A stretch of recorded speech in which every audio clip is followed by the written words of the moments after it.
Regular session of the Columbia County Board of Education to order, and welcome you who are present this evening. On behalf of the board and Superintendent Flint, we appreciate your presence and your involvement in our school district. Our regularly scheduled board meetings are a time for the Board of Education, the superintendent, and selected staff to conduct important business of the school district within a transparent public format. To ensure that our meeting goes smoothly and professionally and efficiently, we ask everyone to maintain an appropriate level of decorum at all times. Please abstain from any conduct that would be disruptive or disrespectful. We ask our students and families and those who have joined us this evening to celebrate special recognitions or recommendations to remain until all acknowledgments and board comments have been made. Thereafter, we'll take a short break to dismiss those participating in this portion of the meeting. At this time, please silence your cell phones or other communication devices. Thank you again for this evening for our invocation, we have from West Acres Baptist Church, Senior Pastor Lon Morris. Thank you for being here. Thank you. Good evening, everyone. Will you bow your heads and join me in prayer?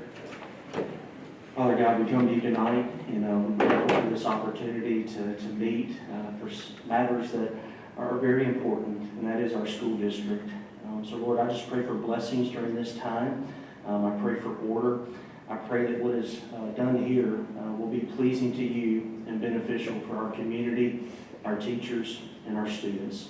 Lord, as we are still in the beginning of this school year, we pray for protection. Lord, we pray for provision over our school district and all those under this organization, Lord, teachers, students, administrators.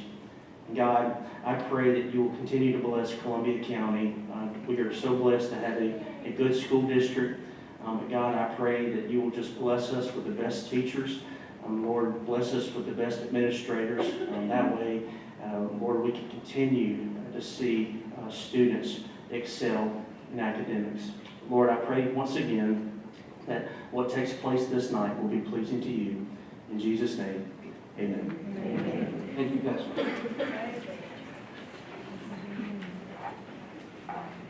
Next on our agenda is the Pledge of Allegiance, and we are honored to have the 4-H Club presidents representing Cedar Ridge Elementary School.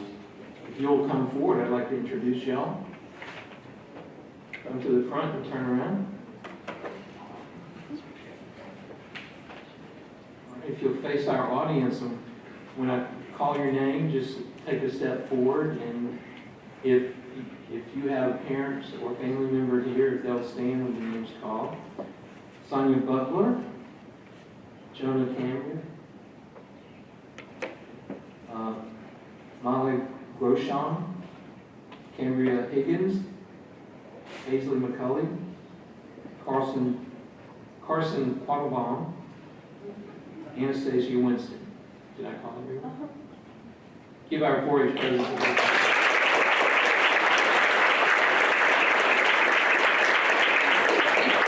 Any parents here, if you'll stand.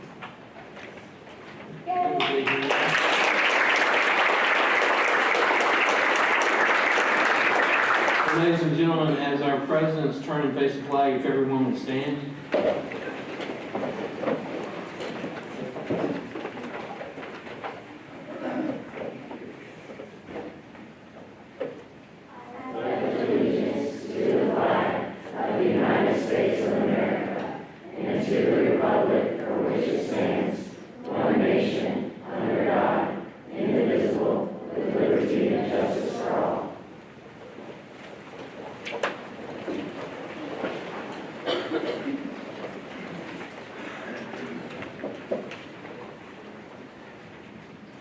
Thank you, club presidents.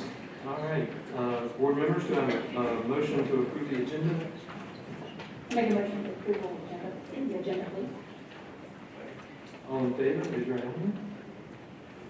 Any opposed? Seeing none, our agenda is approved. At this time, I'll turn it over to our superintendent for special recognitions.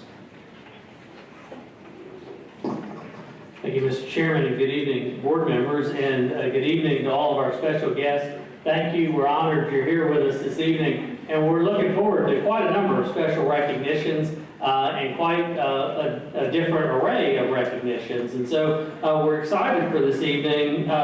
We're going to go in this order. We're going to start out with our school district Teachers of the Year finalists, and Ms. Gregg is going to help us introduce those. Then we'll move on to our students taking that Augusta Capture the Flag competition, and Dr. Carroll is going to help with the announcement of those. And then we're going to finish up with a special recognition of our Columbia County School District Foundation and recognizing all of the trustees, including the new ones, and Mr. Casado is going to help out with those. So as you can see, we've got a little work to do, but we're really looking forward to it. Congratulations, everybody in the room. I'm looking forward to celebrating with you. I'll turn it over, Ms. Gregg, to you.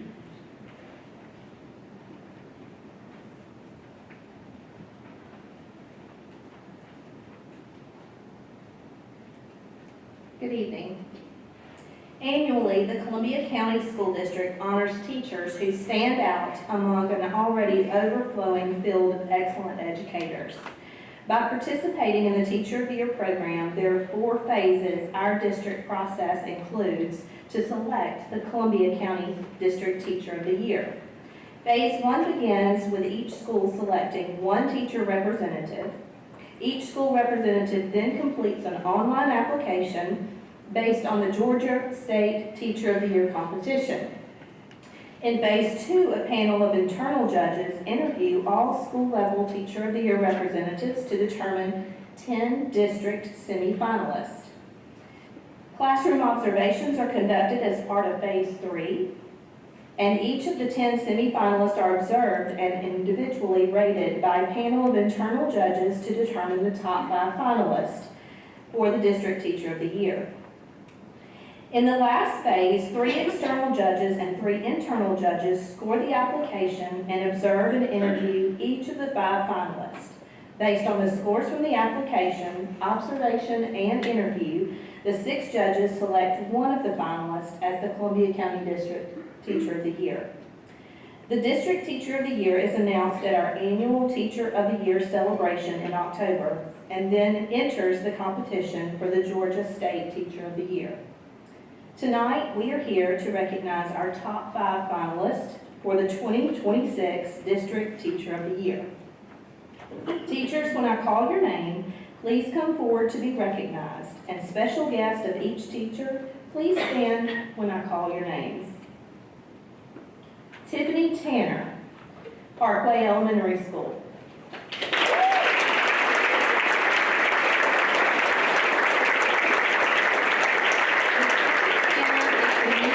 At Parkway Elementary, where she teaches music, chorus, and percussion ensemble. She holds a Bachelor of Music Education from Georgia College and State University, a Master's in Education in Curriculum Instruction, and is pursuing her specialist in teaching and learning at Georgia Southern University. Ms. Tanner aims to encourage her students to grow into the best version of themselves. Her classroom is a positive environment where students discover their talents. She believes she is more than a music teacher and strives to incorporate cross-curricular connections to grow her students in all areas while supporting her fellow teachers. Her dynamic teaching inspires each child to be the best Wildcat they can be. Ms. Tanner's here with Ms. Tanner tonight is Ms. Tanner's son Hudson could not be here tonight because he is at football practice. Attending with Ms. Tanner tonight are Aaron Randall, her best friend, and Tucker Kelly Bird, Matt Kempton, Krista Power, Emily Godwin, who are friends of Ms. Tanner and also teach at Parkway Elementary, Ms. Stephanie Winter, her principal at Parkway, Andrea Remus, her assistant principal at Parkway.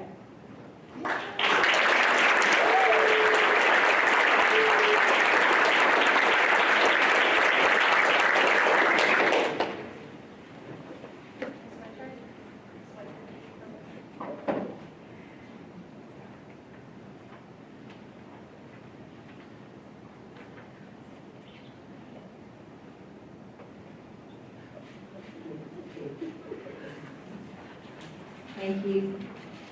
Our second finalist is Nancy Morris, Columbia Middle School. Ms. Nancy Morris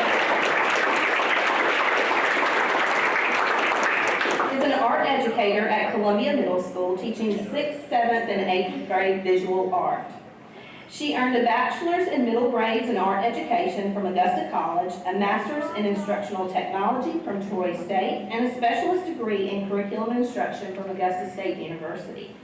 Ms. Morris's dedication has earned her nominations for Georgia Middle School Art Educator of the Year and Teacher of the Year for the second time. Through visual arts, Ms. Morris fosters creativity and critical thinking in her students, believing that art education can transform lives and promote personal growth and self-expression. Attending with Ms. Morris this evening is Dr. Holly Barnes, her principal, Columbia Middle School. Ms. Barnes?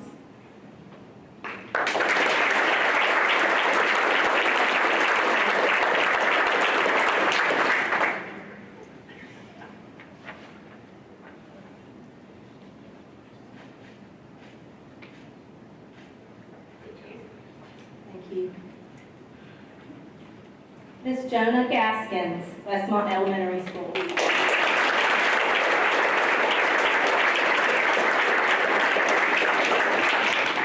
Ms. Gaskins is the media specialist at Westmont Elementary. She is a gifted and ESOL endorsed teacher who earned an educational specialist degree in instructional technology from the University of West Georgia, along with a master's and bachelor's degree in early childhood education from Georgia Southern University. As a media specialist, Ms. Gaskin is passionate about fostering meaningful relationships, promoting literacy, and creating a space where all students feel seen and empowered. Her technology and integrated lessons focus on creativity, digital literacy, and cyber principles, equipping students to be responsible, confident learners in both the physical and digital world. Attending with Ms. Gaskins this evening are her husband, Raymond Gaskin, her daughter, Maura Gaskin, her sons, Eli and Ezra Gaskin, her mother, Trina Berry, her brother, Stevie Berry, and her sister-in-law, Chanel Berry. And Frankie.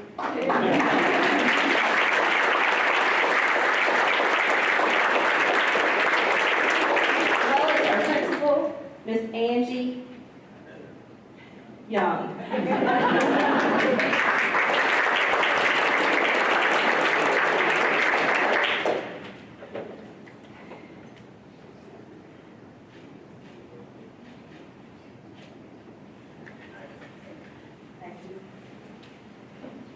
Kirsten Mathis, Evans High School.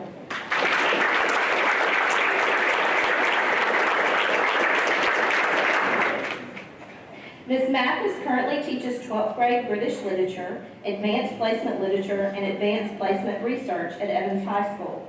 She is a two-time graduate of Augusta University, where she obtained a bachelor's in English and secondary education, and a master's degree in education and instruction, with both a gifted and PBIS endorsement. Ms. Mathis is a staunch believer in the importance of literacy and reading for people of all ages. She enjoys developing activities that initiate engagement and prior knowledge for students to find new interests and abilities in advanced reading. Ms. Mathis is a product of Columbia County Schools and loves being able to share advanced reading and writing skills with students today. Attending with Ms. Mathis this evening are her husband, Tanner Mathis, her father, Milton Averett II, and her mother, Victoria Averett, her brother, Bryce Averett, and grandparents, Tom and Lillian Stembridge.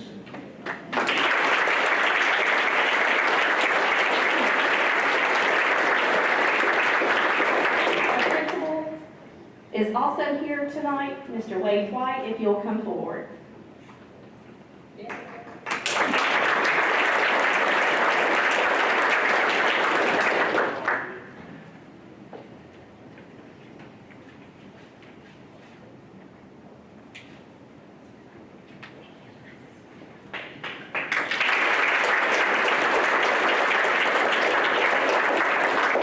Lauren O'Neill, Cedar Ridge Elementary.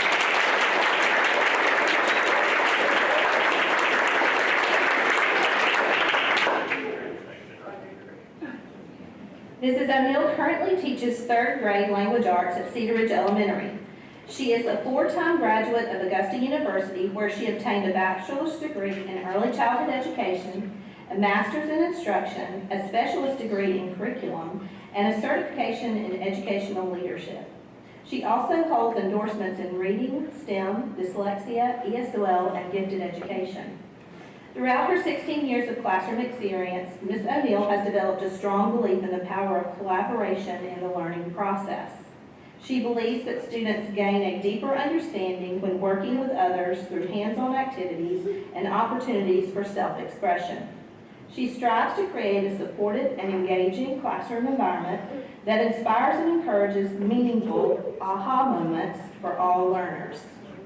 Attending with Ms. O'Neill this evening are her husband, Brian O'Neill, her daughters, Adelie, Amelia, and Ashton O'Neill, her mother, Beth Pendergraft, who was also a teacher, her sister, Julie Chapman, who is a teacher, her father-in-law and mother-in-law, Larry and Laura O'Neill, her brother-in-law, Shane O'Neill, and her sister-in-law, Terry O'Neill.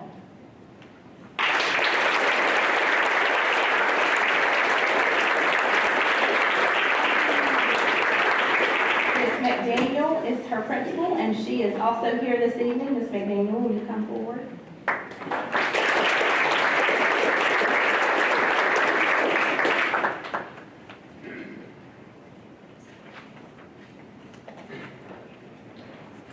Thank you. At this time, if all of our top 5 finalists will come to the front for one last group photo together as a group.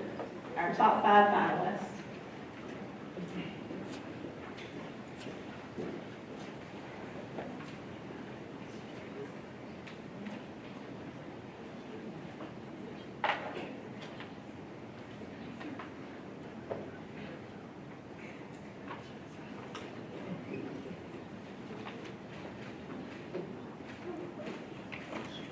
Let's give these ladies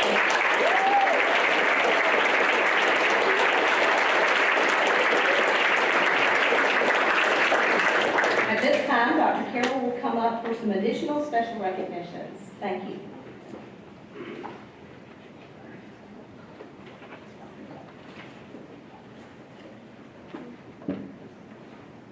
Congratulations to our 5 finalists. As we continue our special recognitions this evening, we're excited to announce that 2 of our middle school cyber teams finished 1st and 2nd place in the recent Capture the Flag competition.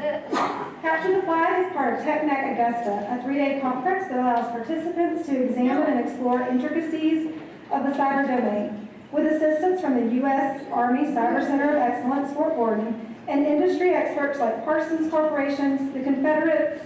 The conference is designed to open the lines of communication and facilitate networking, education, and problem solving. Leaders and operators also discuss procurement challenges faced by the military, government, and industry during uncertain budgets and runaway technology advances. The topics for this competition included binary exploitation, reverse engineering, web exploitation, cryptography, forensic, and security.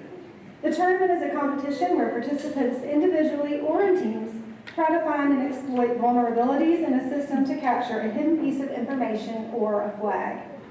The goal is to test participants' cybersecurity knowledge by having them decrypt code or find vulnerabilities in web applications.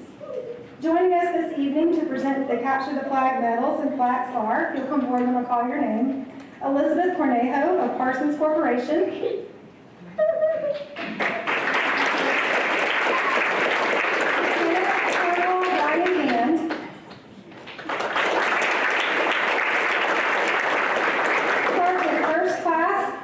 John Eric Boyett.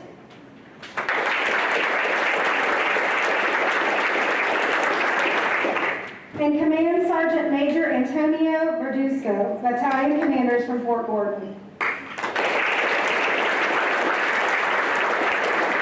All of our students and advisors, please come forward when you're called and remain until your photo is taken. Any family members who are here to support these students, please stand when your student is called.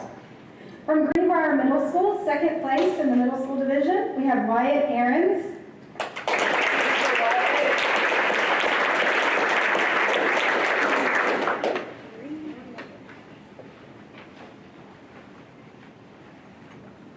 Mason Rice.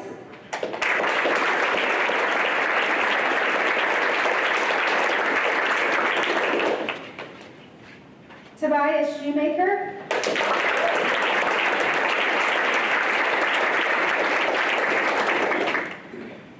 And their technology teacher, Laura Donna Schultz.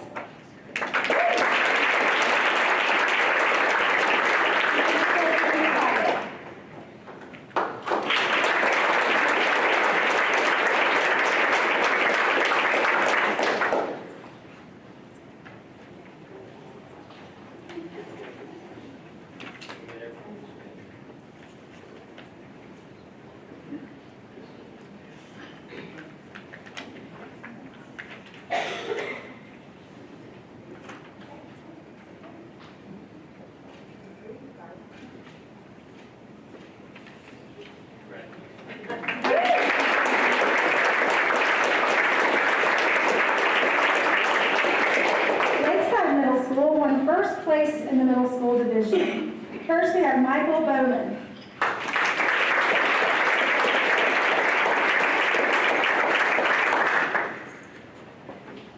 Roberto Gillian.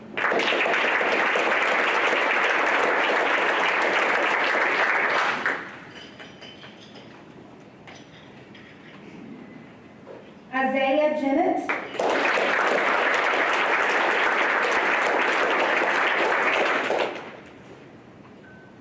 And Dexter Oberles.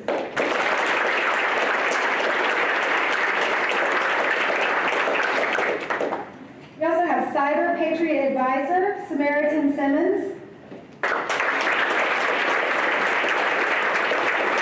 And Principal Jeremy Medlin.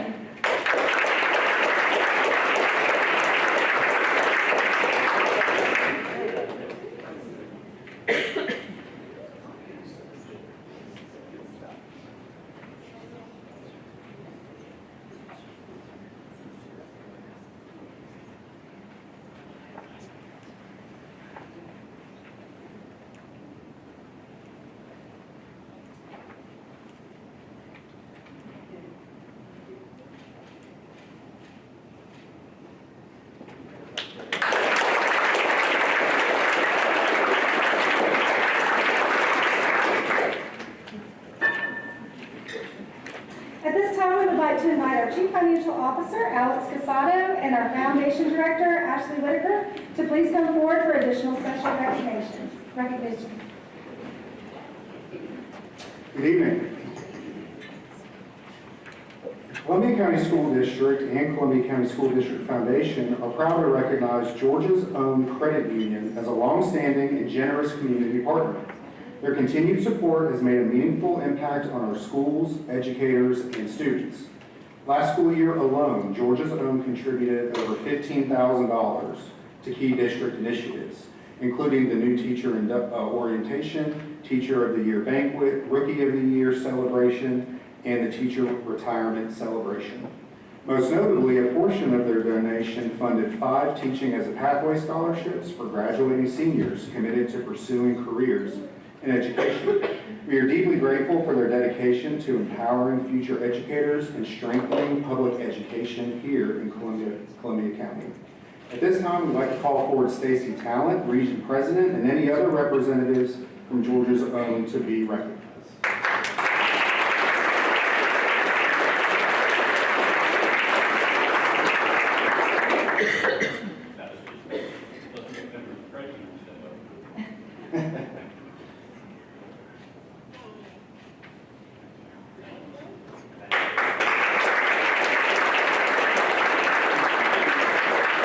Additionally, I have a special group to recognize tonight.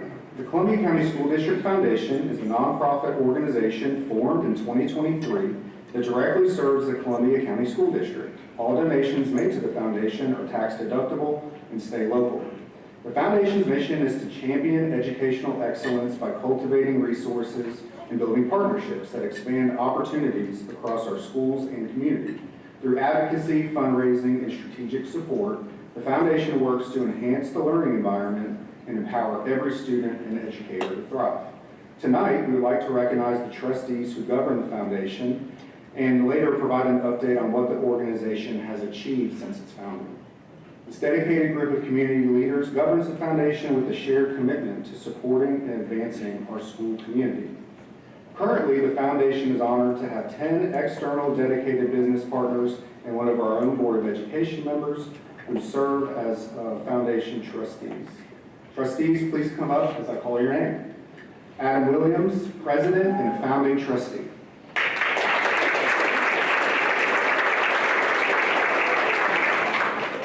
Stan Shepard, Vice President, also a Founding Trustee.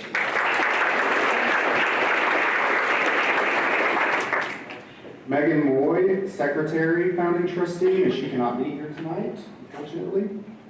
Steve Baxter, also not here tonight, is a Founding Trustee. Christy Baker is the Board of Education Liaison to the Foundation.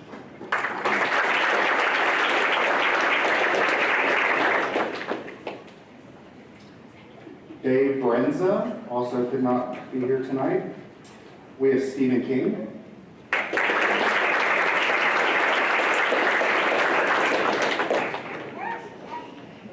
Yvonne Meeks.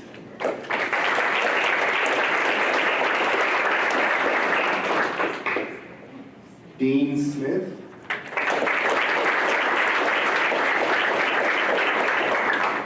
Not in attendance tonight is Nicole Spencer. And finally, Stacy Talon.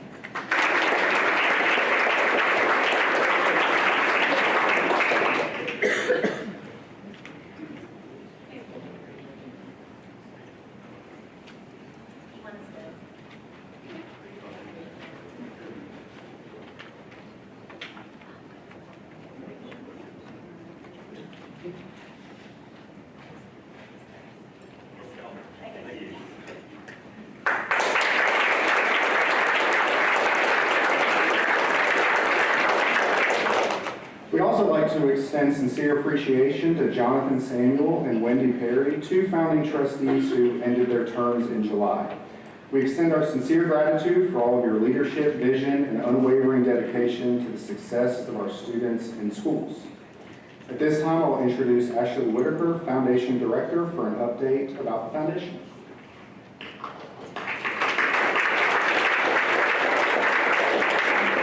My name is Ashley Whitaker. I serve as the Director of the Columbia County School District Foundation. This evening, I want to share an update about what we have had going on, or highlights, and some updates on some programs. So first, the foundation has 5 major areas of focus within the school district. Those are student support, so we work to financially support learning experiences, extracurricular activities, and academic competitions that inspire and engage students. We focus on grants and scholarships. We offer financial assistance to students and educators through scholarships and classroom grants that encourage growth and achievement. Community engagement, we value and nurture our partnerships with local businesses and organizations and families and work actively to stay engaged. Staff recognition and support. We support initiatives that recognize, reward, and retain high-quality educators and staff who are essential to student success, and support for military families. We want to address the unique needs of military-connected students and families through resources that foster stability and inclusion. So above, you'll see some foundation highlights. So this is like, the highlight reels, some of the things that we've done this school year. So in the 2024-2025 school year, we fundraised a little over $235,000.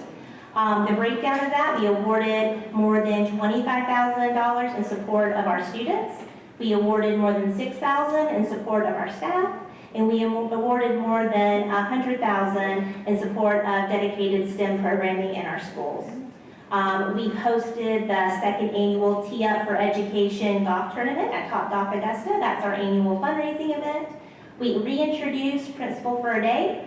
It's a program that we partner with the Columbia County Chamber Foundation on, and it was the first time we've had it since about 4 years. We founded the Rob Zapata Fund that supports students who are pursuing a trade after graduation. And we provided a sponsorship for our SPED program, Job Skills Training, to help our students who are training for their jobs after they leave school. So moving forward, this year so far, we've raised $94,000 in funds, and our goals are to increase, spreading awareness of the foundation, increasing our reach, retaining and gaining more partners, and also working on an endowment for the foundation. Above, you'll see 2 events, important events I mentioned before we have coming up. So we have Principal for a Day, which is on November 20th, 2025, so Thursday. We also have our Tee Up for Education golf tournament. For Principal for a Day, community partners can see firsthand what it's like to be a principal at one of our schools. The second, the Tee Up for Education, that is our annual fundraising event, is on March 16th, and it's at Top Golf Augusta. If you're interested in either, you can sign up online. We have a foundation tab on the CCBOE website, or you can just email me at ashley.whitaker@ccboe.net. And thank you. That concludes tonight's special recognitions. I'll hand it back over to Dr. Flynn.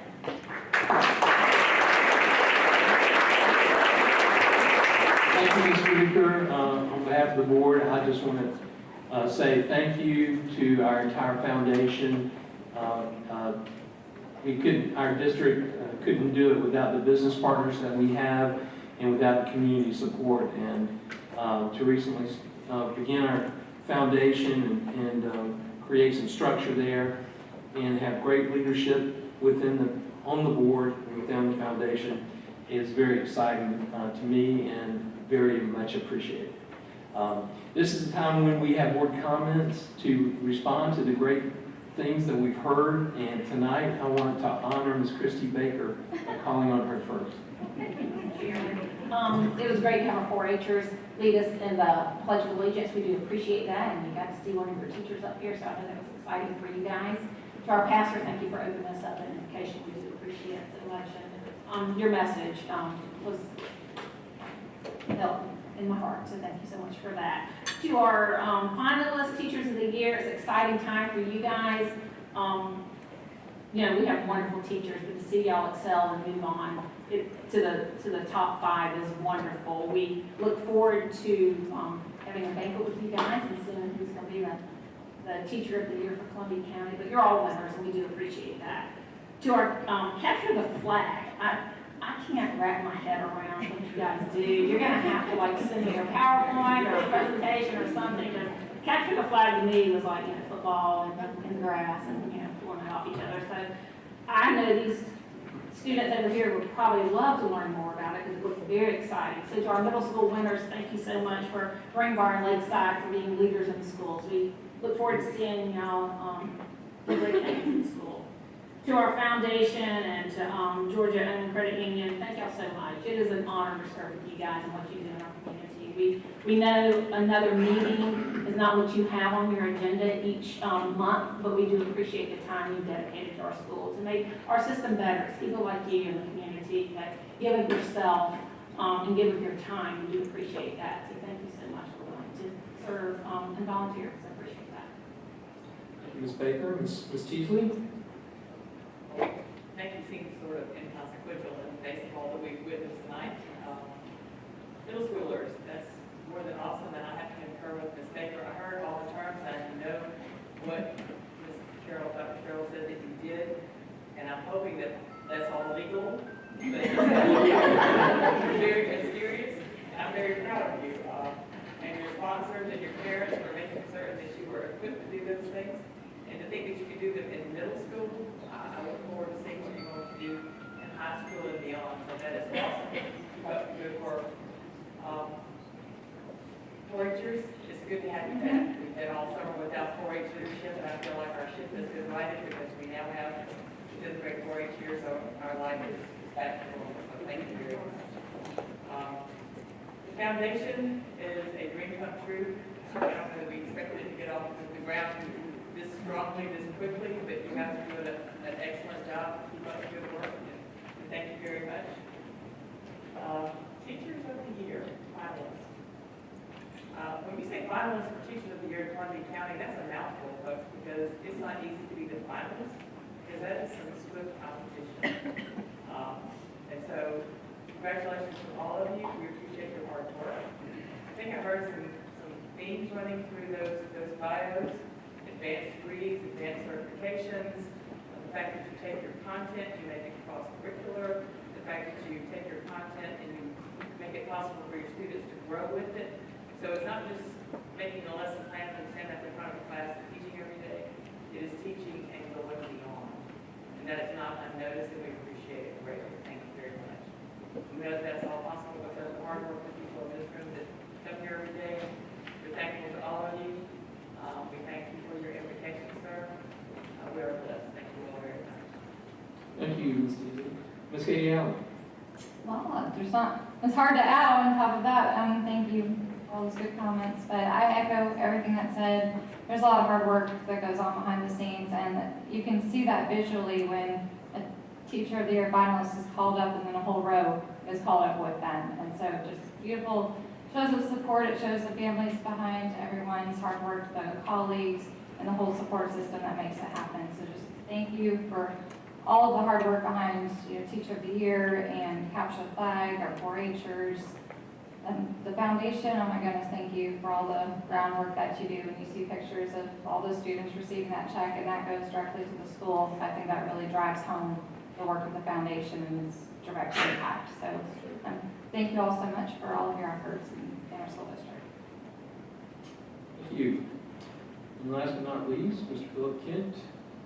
Yeah, so as far as tech name Augusta, I think we call them what they are: very talented young hackers, computer hackers. So they stay on the good side and don't go to the dark side.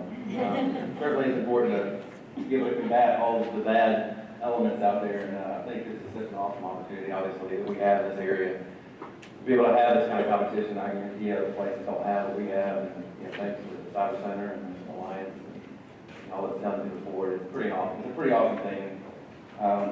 You can't say enough about it. The Teachers of the Year finalists, I mean, you made it on that list. I would guarantee that you would probably contend pretty good at the state level, each and every one of you. Just being on the list is a pretty great accomplishment. I think I saw that Ms. Mathis is on there. She's a product of Columbia County, so I think it's pretty neat for some of the teachers in the room who taught her to sort of see her tonight at this level. School District Foundation, a bunch of talented individuals on there, some of the new members too. It's still in its infancy, and it obviously has a great mission, and it is very much needed to complement, all the things that we do and the things that we can't do that they can do through the foundation. So keep getting those partnerships and bringing those extra dollars so that we can, take this Board of Education and this school district to the next level. You're here. Well, ladies and gentlemen, again, thank you for being here. It's been wonderful to celebrate the recognitions and the recommendations. At this time, we'll take a short pause if anyone would like to excuse themselves before we continue the meeting.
proceed, I'll turn it back over to Dr. Flynn.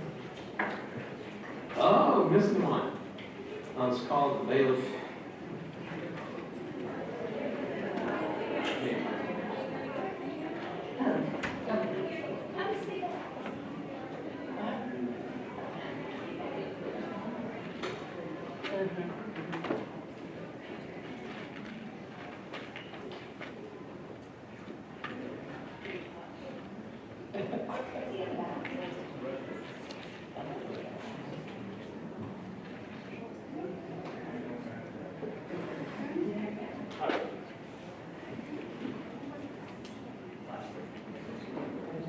All right, we'll turn it back over to Dr. Flynn. Thank you, board members. Quite a great night of recognition, so thank you all for that as well. We're at that point in the agenda where we have the approval of consent items. This time we recommend approval as presented.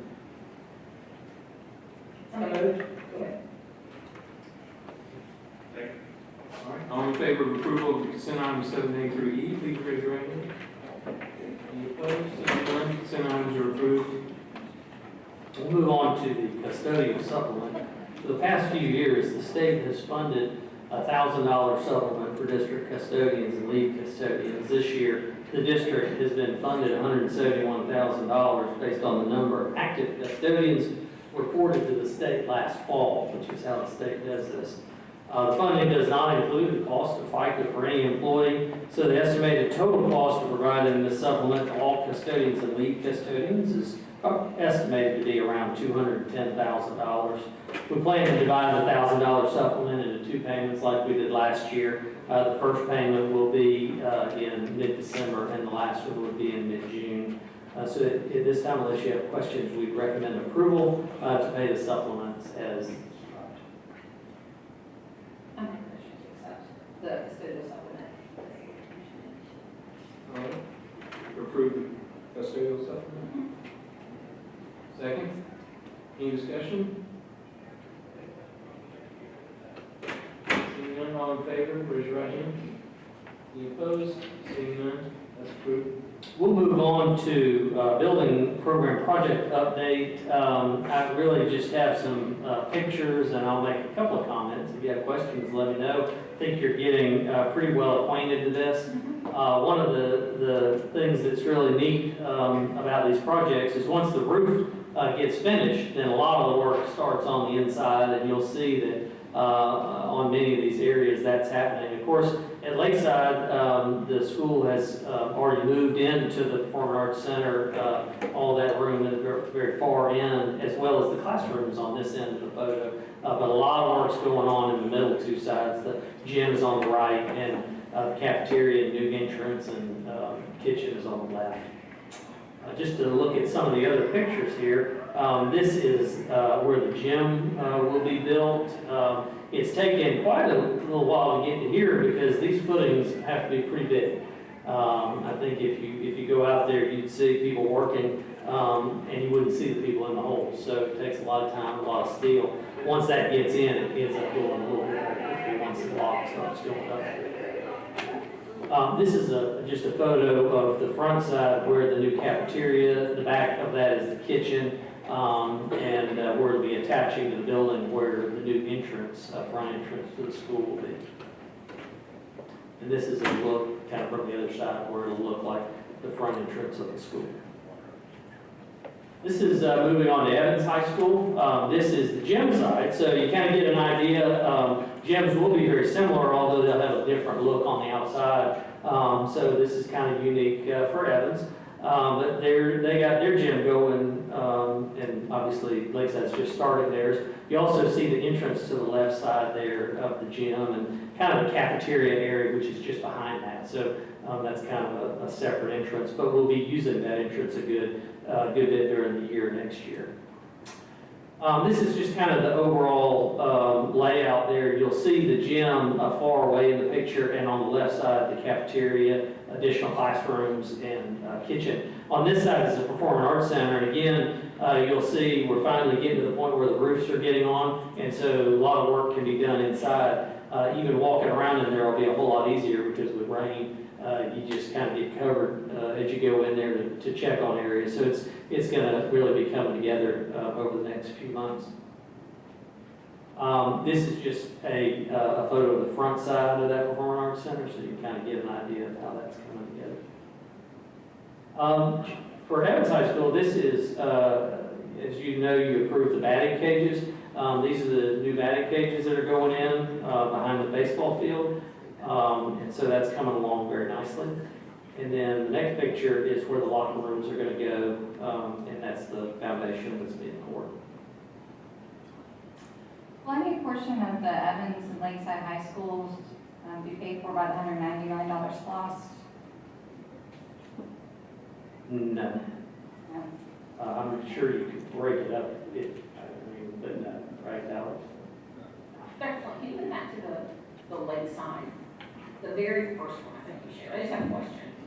Because I know traffic's always been an issue with the lakeside. It's actually gone very well. Well, that's what I'm, the next one is maybe. Go again. No, so when the students are coming in, it's where you have the lakeside middle and the high school beside each other. The area, you can see that the ones all kind of up high. There's another one. That Oh, maybe that is it, I'm sorry. So when they come in from the road up there, I think that's Blue Ridge.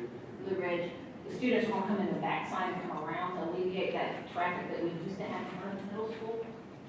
Well, for the high school, they're coming in King Taylor on this backside and up this So back. we're coming back and come around to get the park. That sounds really, has that helped with traffic in front of the? It's gone very well, and I know actually Ms. Jackson's worked a good bit on that this year and has been out there a number of times, as well as our chief and other people. But you want to just say a few words, because y'all, last year was kind of tough, but this year really, across all the schools has gone very well, at Lakeside in particular. I think people don't realize how close Lakeside Middle is to the high school until you see this.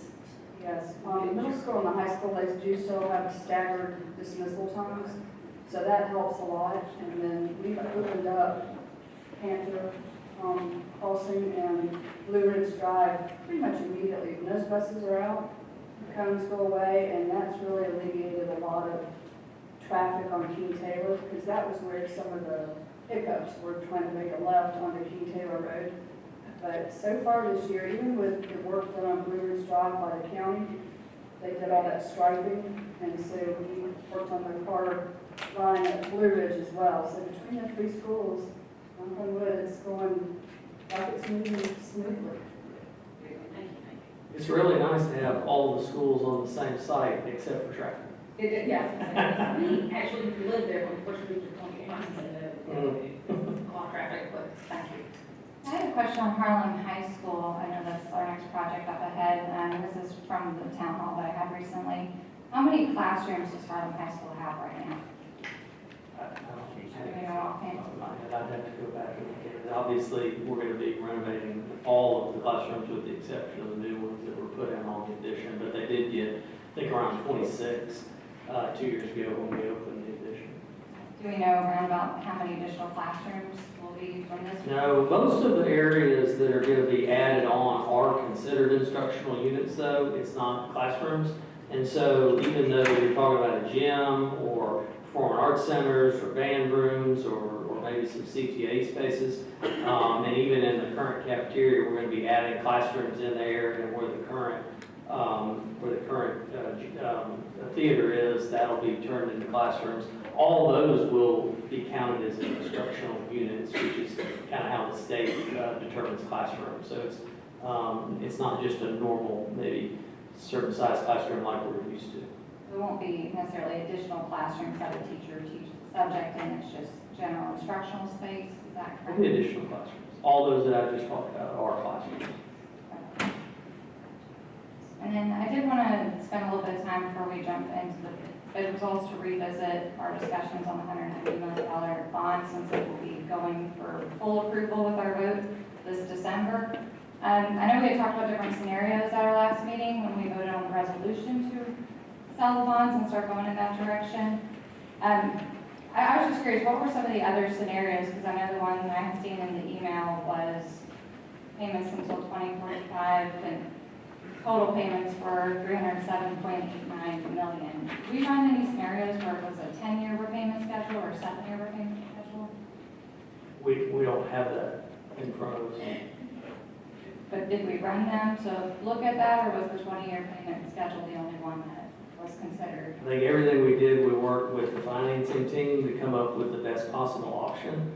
I think all options were considered, and from input from them, internal, and our external folks, they came up that that was the best one.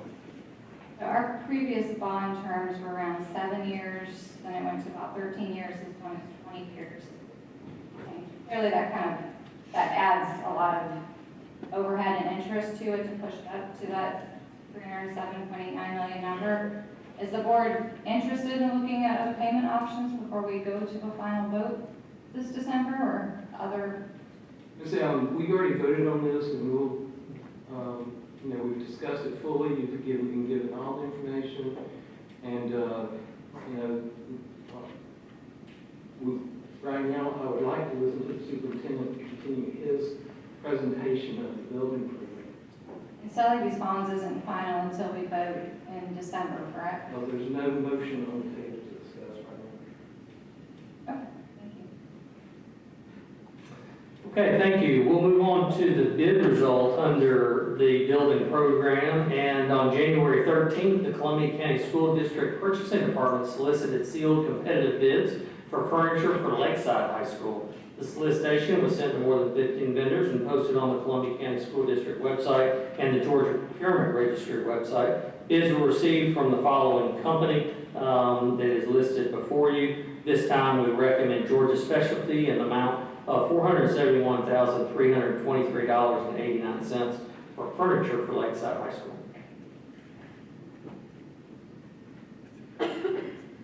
Do I hear a motion to approve the recommendation? So moved. Anyone want to second that? Second. Any discussion?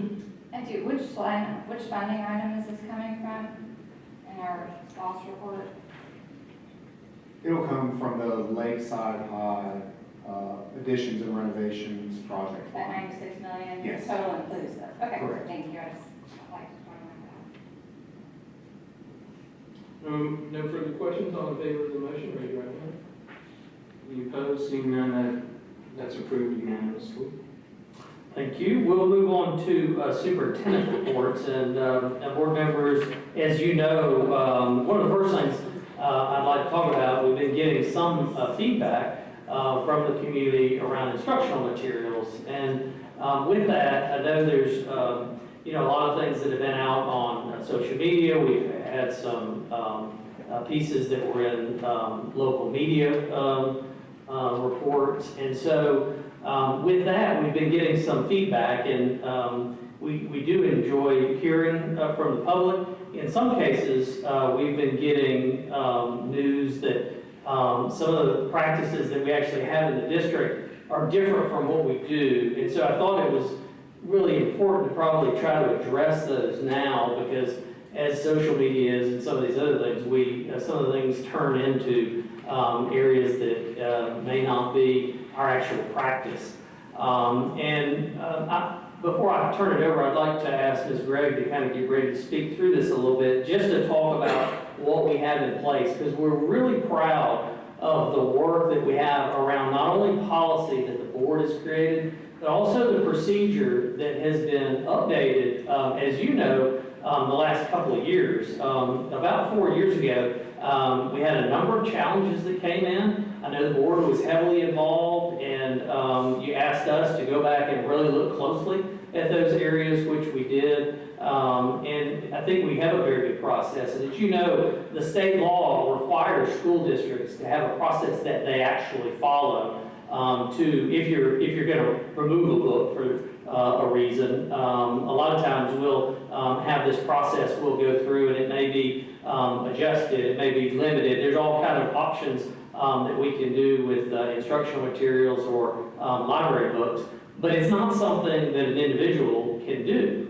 Even myself, superintendent, Ms. Gregg is the chief academic officer, we can ask to go through this process, but we actually have a process that we're required to follow by state law. And so I wouldn't say that it's a perfect process, but I will say it's one that we put our heads together, we got input from the community, and I think we've got a pretty good process. Now, we're willing to look at it, make adjustments where we need to, but I'd like for Ms. Gregg to just take a few minutes to kind of talk through that, because we're hearing from the community, and we want them to know that we take this very seriously, and we're going to follow our process when it comes to that. So thank you, Ms. Gregg, for maybe saying a few words around policies. Board members also, just to note, I gave you a copy of the current policies and procedures in case you have questions. We're not asking for changes or approval or anything this time. We're just trying to provide information because we're hearing a lot from our stakeholders. So thank you, Ms. Gregg, and I'll be around also for questions.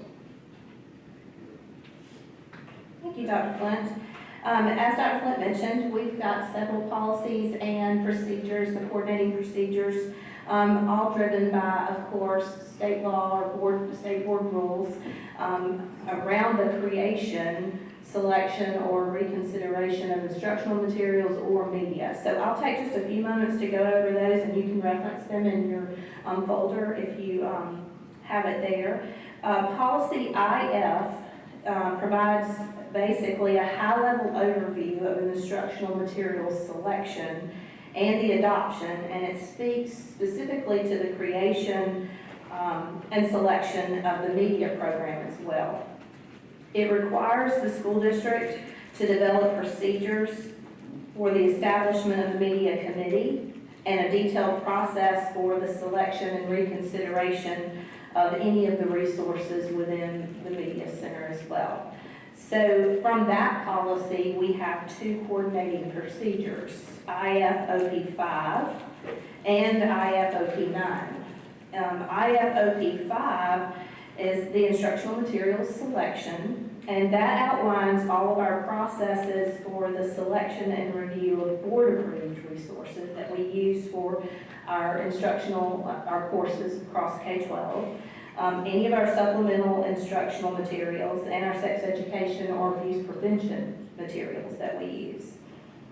This procedure speaks specifically to an appeal process for board-approved instructional materials, and those appeals process complaint resolution can be found in IKBB, which is divisive concepts, complaint resolution, or IKBC, which is material harmful to minors, complaint resolution.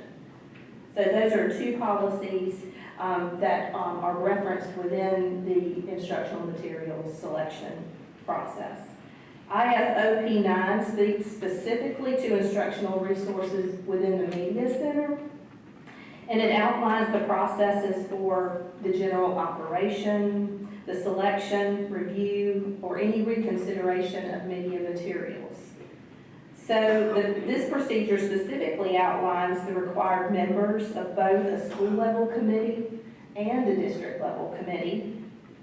It speaks specifically to the parties that are allowed to appeal a decision, which are parents of students in our school system or the district, as well as the type of appeal or challenge, for whether it be a violation of the selection criteria or an instance where something is considered harmful to minors, which is outlined in IKBC. Can you point to that clause, please?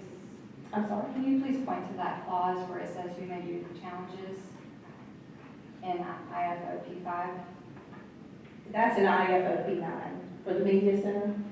You got it there in your folder. IFOP5, you said 9.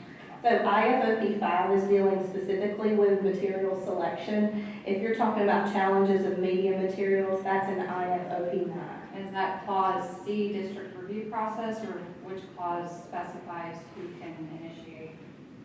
If you go to IFOP9, it speaks to the district review committee.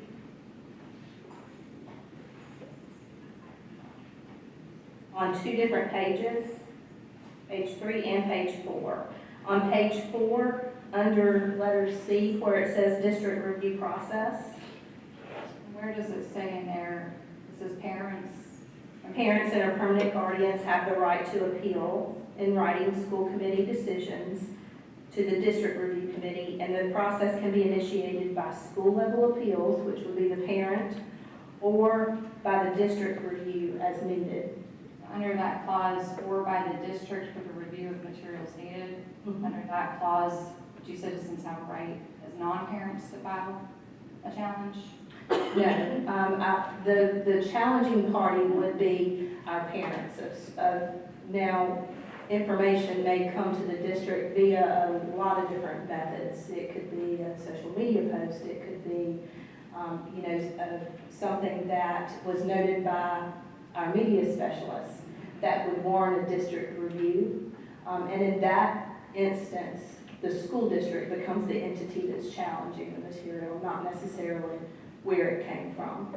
And it's important to clarify, because this is key, I think, to understanding these discussions. So under this policy, anyone can just tell the school district, or the school district can see something on social media, and the school district under this policy will then initiate an appeal, will initiate a challenge at the appeals level. That's not what she said.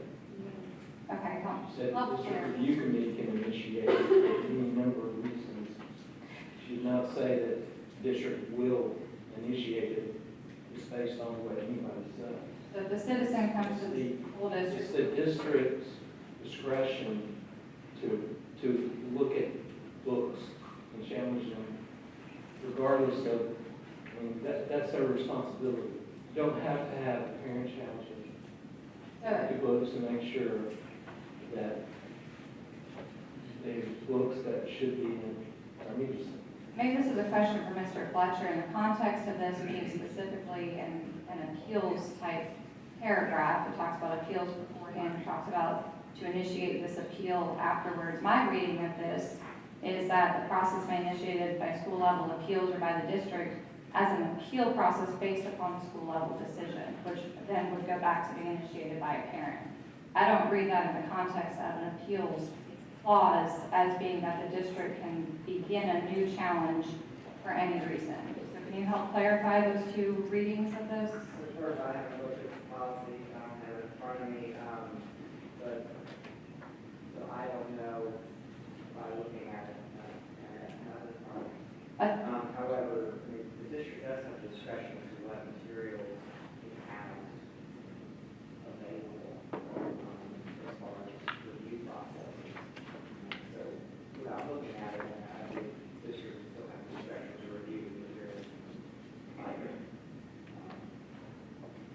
I'll just say, also, this is one of the additions that we put in through the discussion a couple of years ago, because there wasn't a very clear discretion at the district level. And as Mr. Fletcher said, there is somewhat of a requirement, especially for our curriculum department or me as a superintendent, to follow up on areas if we know there may be a problem.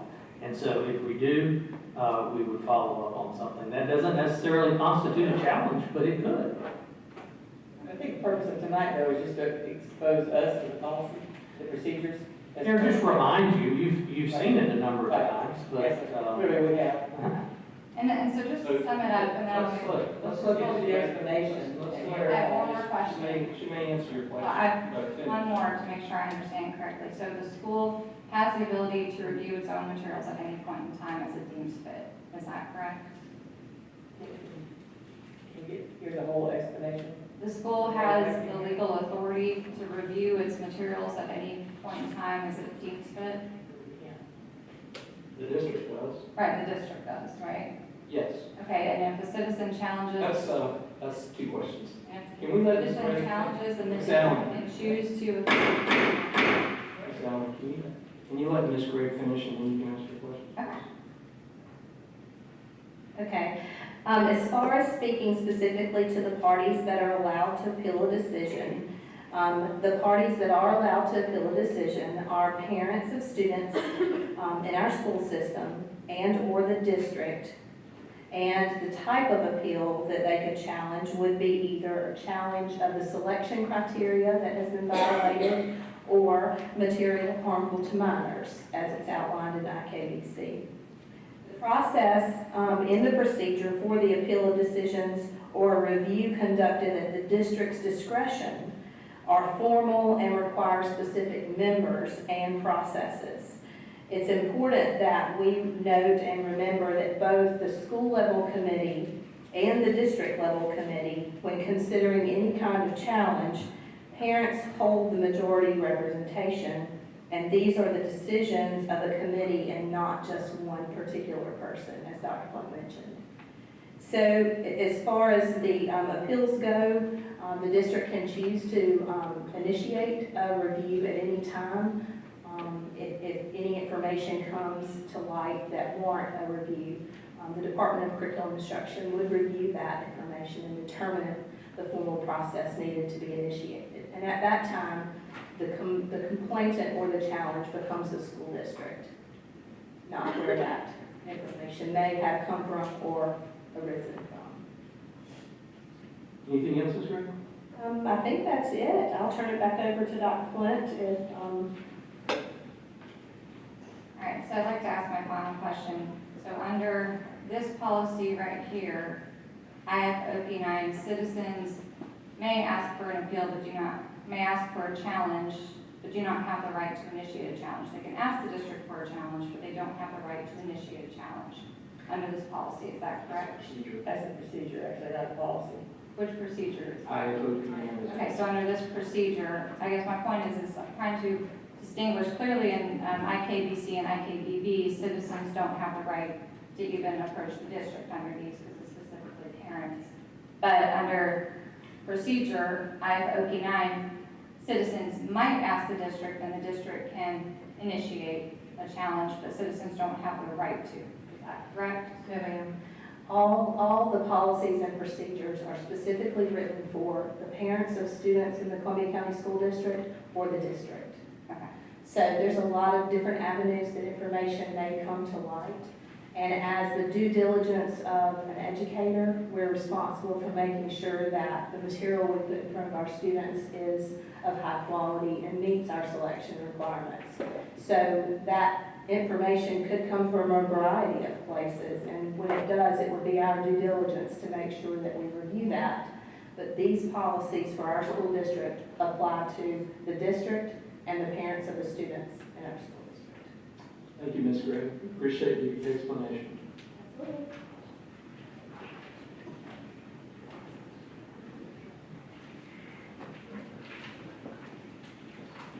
Okay, thank you, Ms. Gregg, and thank you, board members, for that discussion. Moving on, I've got one more thing I want to talk about, and that's our school-based speech language pathologist appreciation week. That's a mouthful. We are honored to recognize and celebrate our school speech language pathologist appreciation week, and SLPs help to break down barriers to learning, which help inspire achievement and success in all of our students. We want to thank this group of educators for their dedication to public education. We're grateful for the work they do and for being part of our team here in the Columbia County School District. Board members, we've been through a lot of information tonight. The rest of the information are dates for your information. And if you don't have any other questions, Mr. Deacon, I'll turn it over to you, Chairman. Thank you, Mr. Superintendent. Next on our agenda is public participation. This evening, we have 12 speakers who have submitted public participation requests. Each speaker is allowed up to 3 minutes to address the board. Ms. Teasley, I'll ask you to be our timekeeper. As stated in board policy DCBI, we ask that you provide your intended comments while refraining from any derogatory remarks. We also ask that our audience show proper decorum by listening respectfully and avoiding any actions or comments that may distract from the speaker's time and remarks.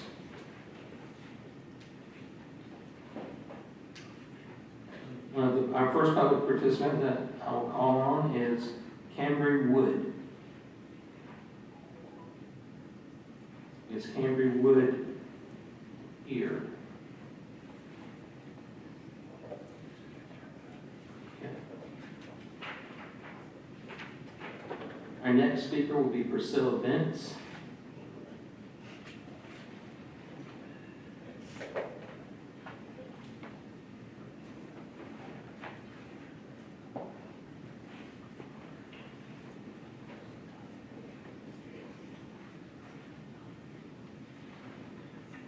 Good evening, y'all. I'm Priscilla Bentz, and I'm coming back for the same reason I came a month ago. I'm very glad that Ms. Gregg spoke first because I believe the system does work, that the public is listened to, and when I brought the fact that there are several books in the middle school with pornography, all of them were removed within a month. The reason I'm coming to you tonight is because there's also 32 that we know of, possibly 30 more in the high schools. And that was what the request was a month ago. And that's a lot more complicated because as Ms. Gregg and the staff know, it's one thing to move books out of middle school or up to high school or whatever, but to move out of high school is going to be more complicated. Every day there are children who come into the high school libraries who are either raped or they rape. Because when children read things that are graphic, which they are, it may only be 1 or 2 a day or 1 or 2 a week, but we're turning a blind eye to it right now. We're acting like it doesn't exist. Policies need to be spiffed up a little bit. Concerned citizens pay taxes. We care about who are our future doctors, lawyers, caregivers. We care about that, and we're invested in the system. I'm invested here 38 years. So I'm asking for clarification on policies to include concerned citizens. I think we need to include them, me. We need to look at opting in rather than opting out. Children don't want to feel different from all their peers and have a parent sign something that says they can't go in the library. We need to quit using context as an excuse. You can have a book that's 99 pages long and if only 2 pages describe a rape, does that make it any less of a rape that child went through? I don't think so. We don't do that with anything else. We don't put out a kiosk with condoms and pornographic material. We don't let children buy cigarettes or THC or marijuana in our schools. Why do we think pornography is okay? Why do we think that 60 books is okay? Yeah, when there's many, many thousand, but the good doesn't balance the bad. The bad is still there. We need to root it out.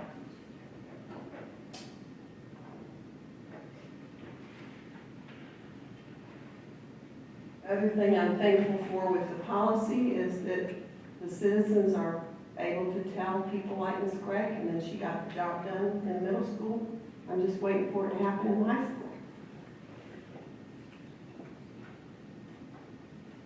Thank you, Ms. Dents. Our next public speaker is Gregory Rogers.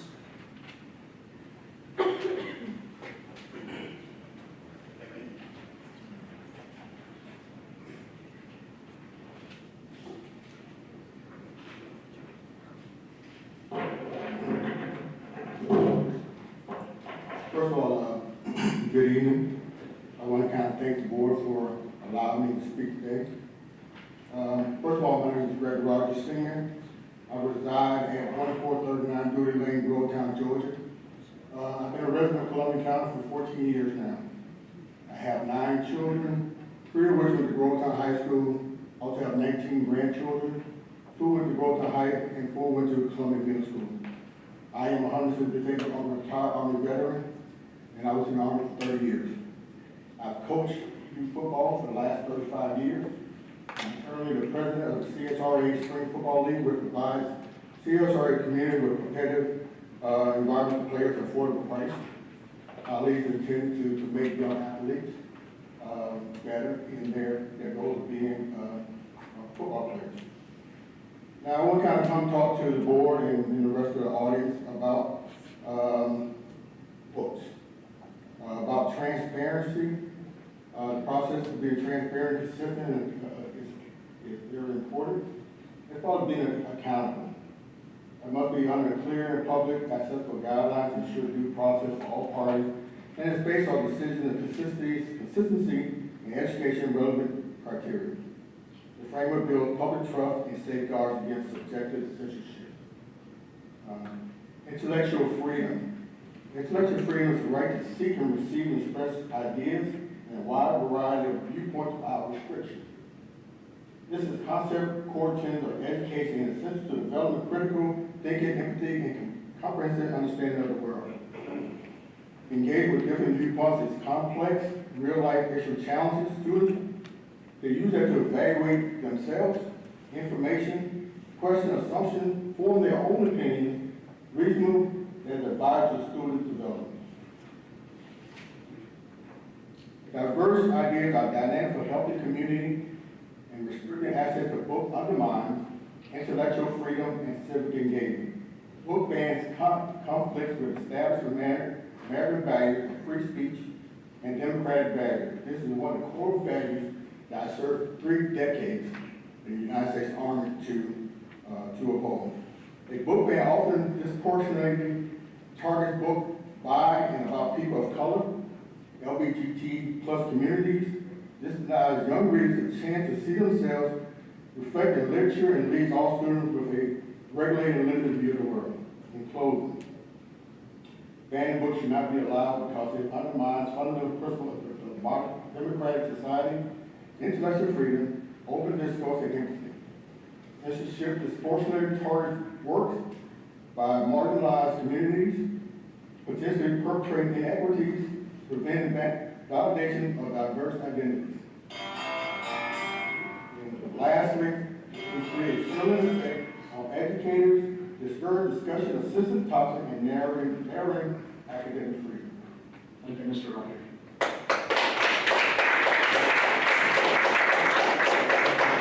Our next public speaker is Marlena Bergeron.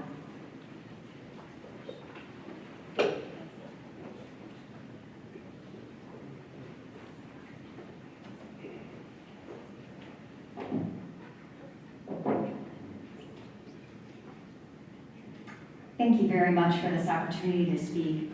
And thank you, Ms. Gregg, for clarifying the collections policy. I think it's still worth commenting on the things I wanted to mention. And I'll begin by thank you for all you do.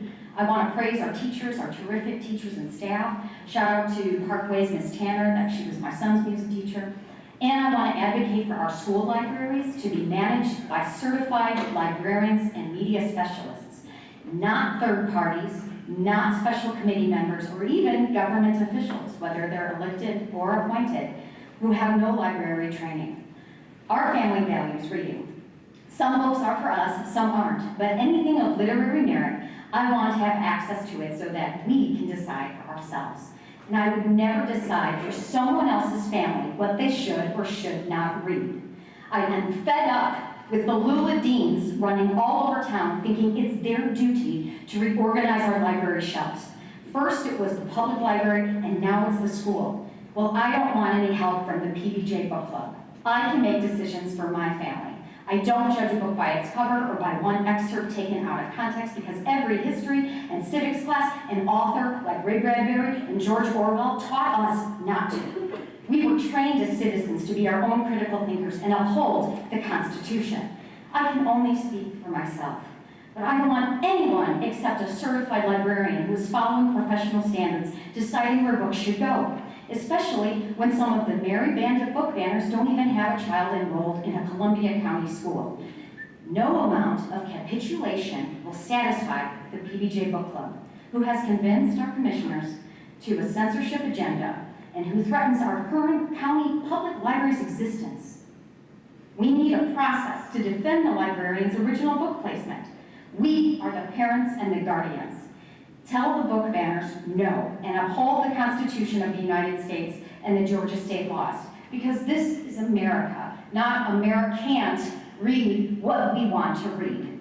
And I brought some friends with me, Toni Morrison, Lori Halls Anderson, Judy Bloom. One of these books is currently targeted right now, and these two have already moved because of people petitioning for book relocation. This book has a rape in it.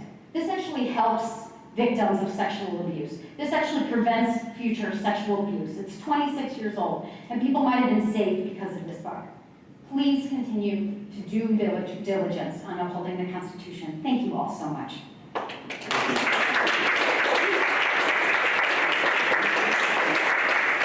Next speaker, I'll call on Ms. Kara Parker.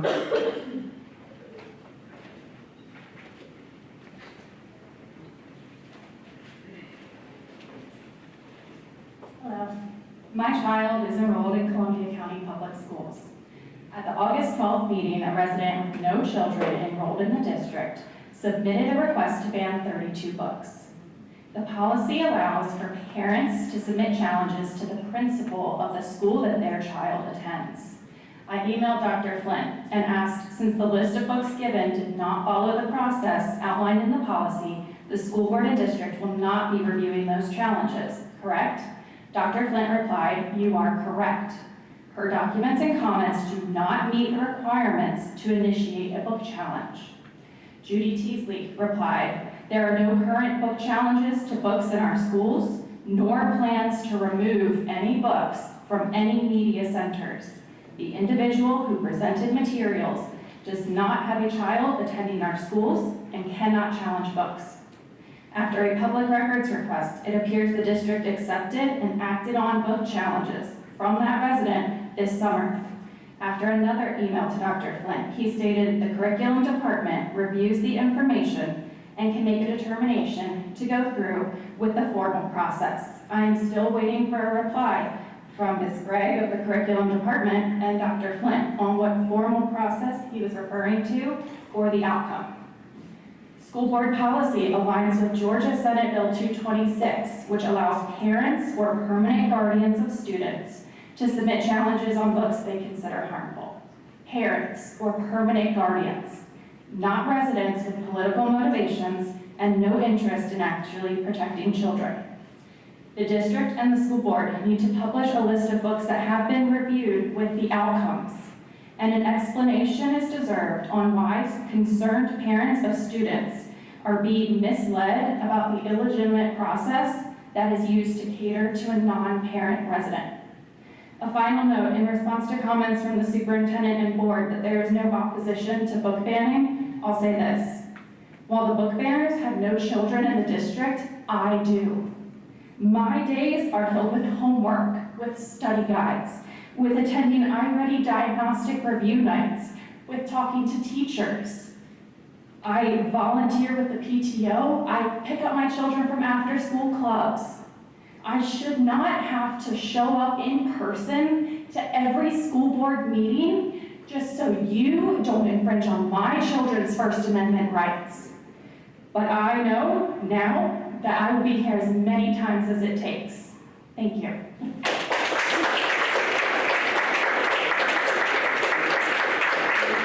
Our next speaker is Megan Chamberlain.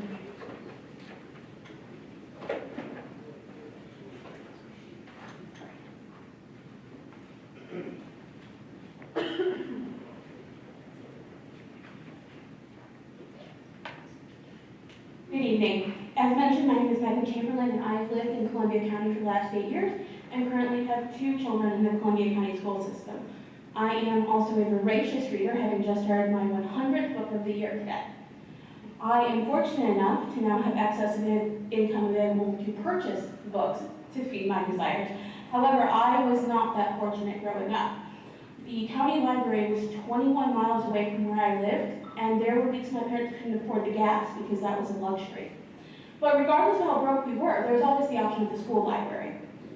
But removing books from school libraries disproportionately affects lower-income communities. These are the students that are already most likely to be affected by drug and alcohol addiction, teen parenthood, gang violence, and discrimination.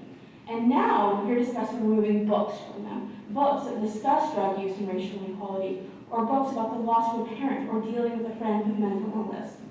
After reading the list of books in question, I have to say I was shocked that anyone could think that The Fault in Our Stars is inappropriate for high schoolers. If you're unaware, it is a story about a teenager with cancer and her journey with a voice she needs in a support group. There's a line in the book about her pain level, and when she couldn't breathe, she held up 9 fingers. The nurse calls her a fighter because she knows she called a 10 a 9 on the pain scale. The main character then goes on to say she was saving her 10, which she later uses to describe the pain of losing her boyfriend when his cancer returns. You know what else is a 10? When you just started your senior year of high school and you get the call that your best friend and neighbor since first grade just passed away of leukemia, that she didn't want to tell her friends that the bone marrow transplant failed and that she had actually been in a coma for the last 5 days. It's realizing there would be no more hospital visits where I arrived with a pint of mint chocolate chip ice cream and the latest school gossip. A 10 was helping her mom by folding 6 baskets of laundry that had been piling up while they stayed at the hospital with her in her final days. And then, seeing your best friend wearing the same hot pink pajamas you just folded 2 days ago while she's lying in her coffin. The 10 is becoming an adult without her. I am so tired of defending books time and time again in this county. First it was the public library and now it's the school system. These are books that could help another teenager deal with their own version of a 10. Most students in high school are learning or able to drive. So we're saying we trust them behind the wheel of a vehicle but not to select a book. I would also like to know why the school board is even entertaining ideas from people who do not have children or grandchildren attending this district. The people behind this current censorship movement are saying, I don't feel these books are right for my family, so therefore these books are also not right for your family. And by accepting their formal complaint, you are also saying you do not trust the librarians you employ, nor the parents that are actually raising these kids to do their due diligence. I ask you to please dismiss the proposals asking for the review and removal of books that are in fact appropriate for near adults to be reading. Thank you for your time and for this platform allowing our voices to be heard.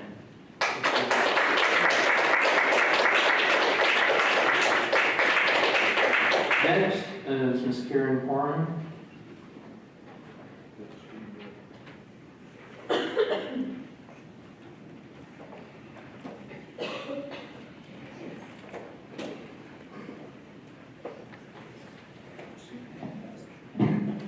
Good evening. My name is Karen Parham. At its heart, this issue is about intellectual freedom, the freedom of students to read, to learn, and to think for themselves. I first focused on the public library because the First Amendment violations there were blatant. But now this district is accepting book challenges from non-parents, creating a process that bypasses your own policies and Georgia law. That means the same constitutional concerns are here in our schools. For example, Policy IF requires that books reflect the culture of the school community. Without definitions or safeguards, that can be twisted to mean only the majority's culture counts, silencing stories about race, gender, LGBTQ identities, or minority faiths. It opens the door to viewpoint discrimination, letting politics and religion dictate student access. This filter is applied both when books are purchased and when they are challenged. In May, the district accepted book challenges from a non-parent claiming obscenity, even though Georgia law restricts harmful to minors challenges to parents and guardians. Reviews went straight to a district committee as a so-called constituent service. The public was never notified, and books were banned behind closed doors. I should not have to pay $165 in an open records request and face constant deterrence to learn what books my school district banned. There are also indications books have been quietly removed in past years for controversial content, making all removals since 2021 deeply suspect. In August, the same book banners returned with bigger demands. Dozens of acclaimed works, from Toni Morrison's The Bluest Eye to Elizabeth Acevedo's The Poet X to Judy Blume's Forever. They were pulled from circulation. The censorship occurred the moment those books left the shelves. Contrary to claims, these books are not obscene. They are award-winning literature with educational and cultural value. They do not meet the legal definition of obscenity, nor do they qualify as harmful to minors. As Judge Mendoza in our own 11th Circuit federal court ruled just last month, only depictions of hardcore sexual conduct may qualify as harmful to minors. Descriptions alone cannot. And he wrote, banning books simply because they contain sexual content or ideas is a content-based restriction in violation of the First Amendment. This is not about protecting children. It is about a small group imposing their narrow worldview and dictating what students can read. And let me remind you, parents and even students have legal standing to challenge censorship in court, while these non-parent challengers do not. I call on this board and Dr. Flint to act responsibly. Restrict challenges to parents and guardians only, commit to transparent processes so families know which books are reviewed and the outcomes, keep books available to students during the review process, and remove vague standards like community culture that enable censorship.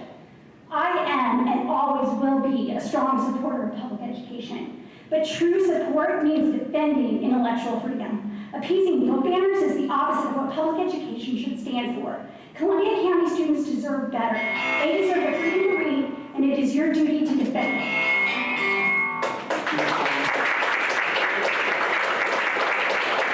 Next speaker is Reshelving.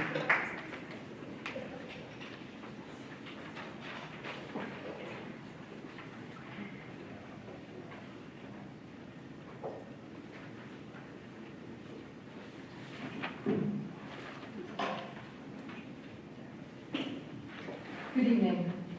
I'm speaking today to share challenges that I've had regarding obtaining information from open record requests. I submitted an ORR for the board, for a board email from Ms. Allen that was circulating on social media because I wanted to see the full email thread. A response from the Columbia County School District said that the email does not exist. I told the district that I saw it on social media and re-requested said documents and have not had a response. I should not know or have to know that something exists to ensure that I receive what I'm asking for.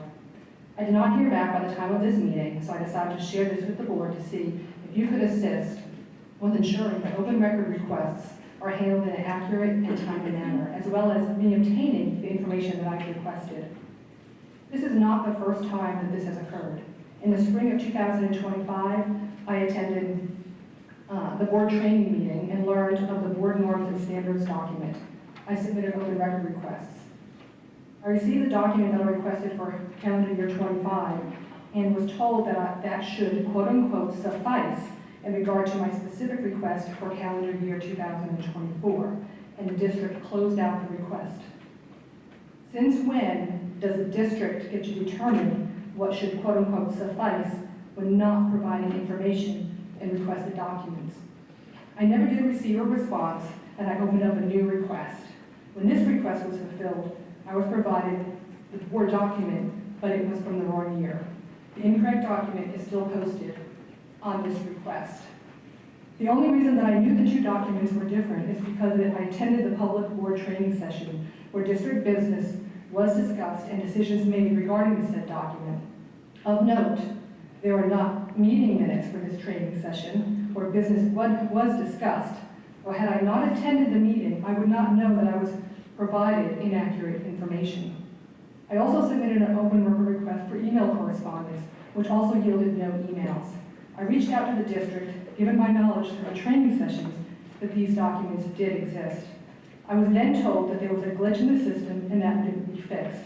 I have received some documents, but I'm not confident that I received all of what I've requested. I will be sending each of you, board members, a list of the documents that I need from these open record requests that I have not yet received. I expect to receive the correct documents immediately, either through an open record request system or expect Board Member Christie, as my board member, that you will follow up and provide me directly so that the school does not continue to be in violation of the sunshine laws. This has been something that, even going back to 2021, which was not on my list to talk about, but when I'm concerned about the discussion about the books. One, I support all citizens having an ability to come to you with a concern. If there's something address that. Thank you. Our next speaker this evening is Ellen Harrison.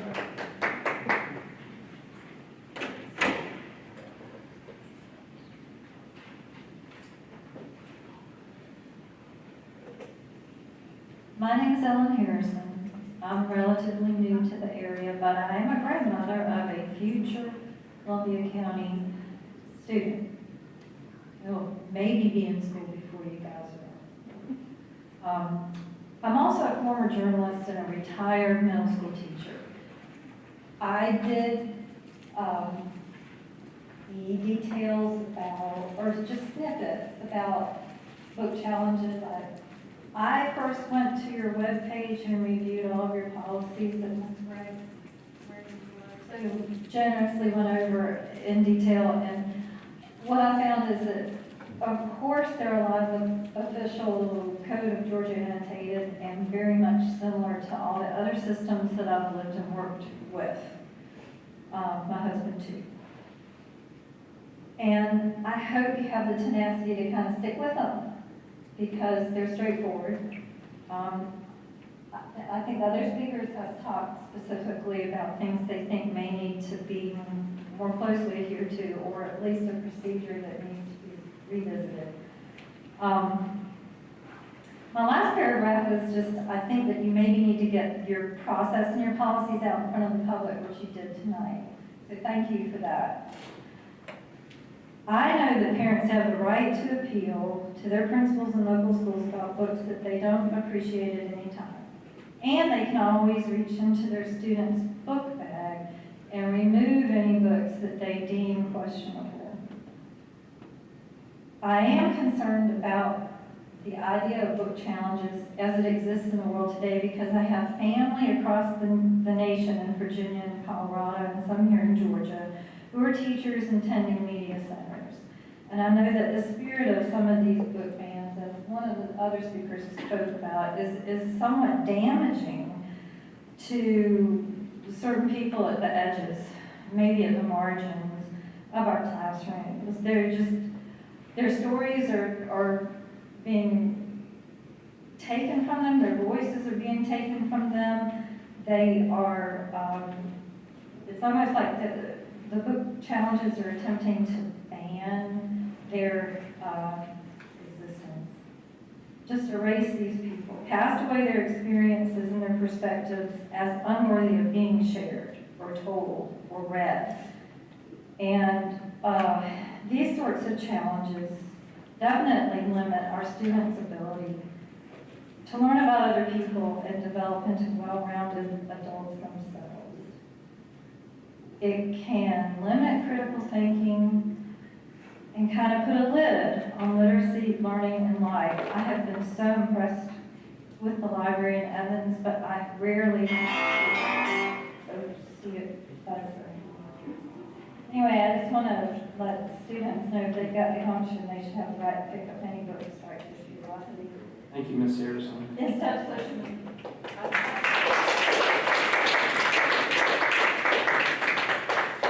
Our next speaker, Mr. Aman Fadel. Is it Fadel or Fadel? Yeah. Fadel, apologies. Good evening. My name is Ayman Fadel. I've lived in Columbia County since 1975, except for some 20 years after I graduated high school. I graduated from South Columbia Elementary School, which I'll tore down this year, I think, Evans Junior High, and Evans High School. So in recognition of National Banned Books Week, Amnesty International USA has spotlighted 7 cases that illustrate human rights violations faced by individuals and communities due to their written or spoken words and other forms of artistic expression. And this year featured individuals include a media commentator, blogger, poet, photojournalist, and others who have expressed critical viewpoints. The Amnesty International local chapter is holding an event on Saturday, September 20th at the Maxwell Branch Public Library on Lumpkin Road in Augusta near Butler High School. And this event will feature actions which adults and minors can take in support of people whose governments have imprisoned them due to their expressions. Attendees can also learn about human rights and how to promote them. Now, I urge the Columbia County School District to incorporate some of the materials produced by human rights organizations such as Amnesty International USA into its social studies curriculum. For example, you have American Government/Civics, which is course number 45057 in the Georgia course list, and this course is required for graduation, is a good place to include this material. The standard for that class, SSCG18, reads, examine how American ideals of freedom and democracy protect against the threats of totalitarian ideology. So Amnesty International USA has developed information sheets about these spotlight cases specifically for young responders. They have less legal jargon, they have links to a vocabulary chart, a worksheet on the Universal Declaration of Human Rights, and guides for educators to introduce topics such as music as a form of expression. As Georgia is a local controlled state, all decisions about how standards are taught, instructional pacing, and the use of instructional resources are made at the district/school level. In addition, the district should also promote Amnesty International's Youth Banned Books, Art, and Literature competition, which offers cash prizes to those who place. To resist violation of the students' human rights to access information, it is vital that our public schools incorporate human rights education into its social studies curriculum. Thank you very much. Thank you, Mr. Brown. Our next speaker is Mary Beth Gaudette.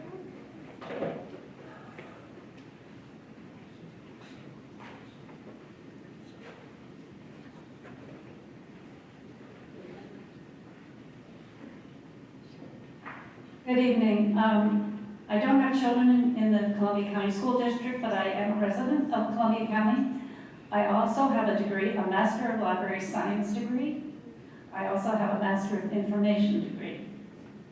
And I am currently now working as a librarian, although I am a medical librarian, so an educational librarian is not my specialty.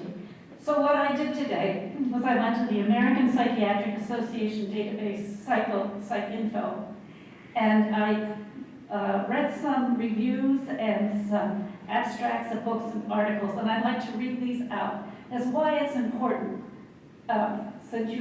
If you're going to be considering whether a book should be removed or replaced, think about what these suggestions that I'm going to read. In her book, Innocence, Knowledge, and the Construction of Childhood, Professor of Sociology Carrie H. Robinson highlights how the strict regulation of children's knowledge, often in the name of protection or in the child's best interest, can ironically increase children's prejudice around difference, increase their vulnerability to exploitation and abuse, and undermine their abilities to become competent adolescents and adults. In her book, Not in Front of the Children, First Amendment lawyer Marjorie Hines argues that censorship in and of itself is harmful to children. In addition, by depriving children of potentially life-saving information, such as safe sex advice, censorship thwarts children in the intellectual process of determining for themselves the value of various materials. In an article published in the Australian and New Zealand Journal of Psychiatry, the late psychiatrist William Orchard pointed out that no legal authority accepts that persons can be corrupted by reading. For instance, no censor, judge, attorney, or jury members who has ever been reported to have been corrupted by reading a banned book that is the subject of a court case with which they were involved. In her PhD dissertation, Naughty or Not, Doctor of Education Colette Marie O'Banion ends with the conclusion that literature can provide an opportunity for young readers to escape the reality, imagine lives different from their own, and gain multiple perspectives on how to handle what life might throw at them.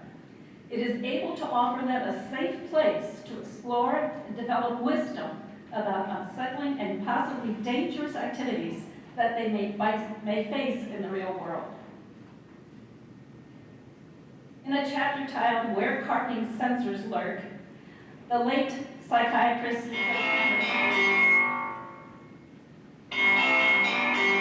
You can finish your sentence. States that parents may rest assured that reading movies and radio do not bring misfortune to any child who any child who is healthy in attitude and surroundings. Dr. Cantor's years of close association with a busy juvenile court. It's not paragraph. Thank you, Ms. Gaudette. I'm happy to share this with you if you'd like. Whatever you want to do is fine. Our next speaker is Caitlin Giddens.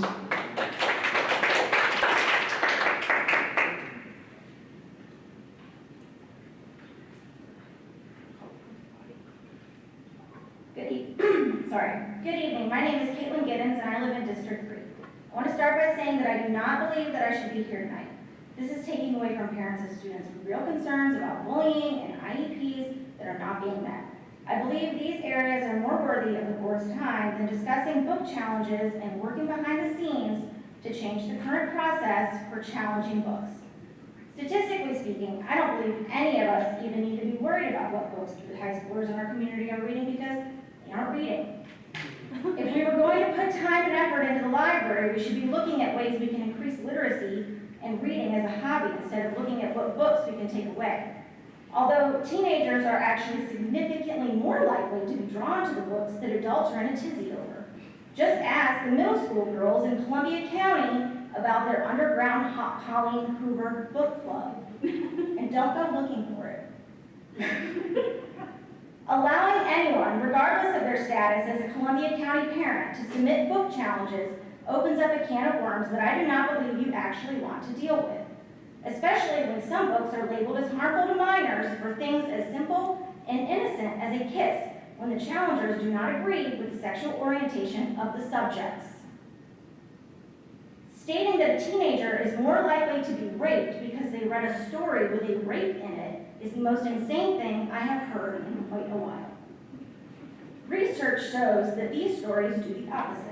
There's a laundry list of things that the community can look into if they are concerned about the safety and well-being of the children, and books are not one of them. Continuing to say this is about protecting the children while we do not protect children from gun violence, the ever-growing decrease in literacy rates, and the absolutely insane amount of bullying that the kids in our county deal with is laughable at best.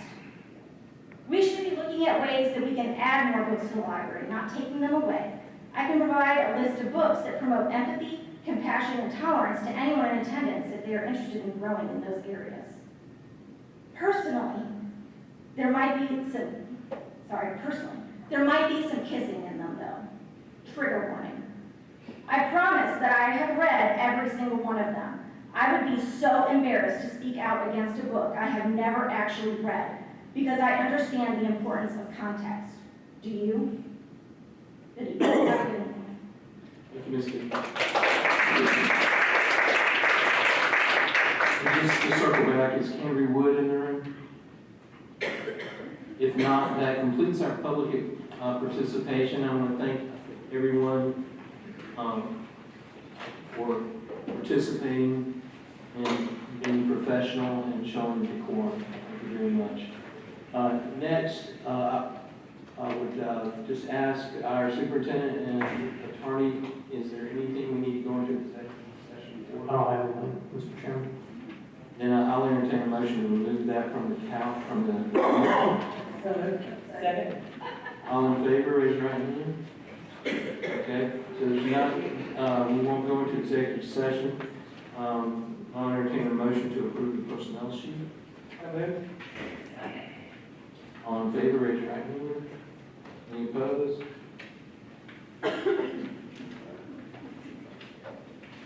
Is that what you vote? Yeah, I agree. Okay, Chris, 5 votes in for the personnel sheet. Okay, seeing no further business, I'll entertain a motion to adjourn. So moved. All in favor, raise your right hand. Thank you. Discuss. You're adjourned. The board items tonight? Yeah.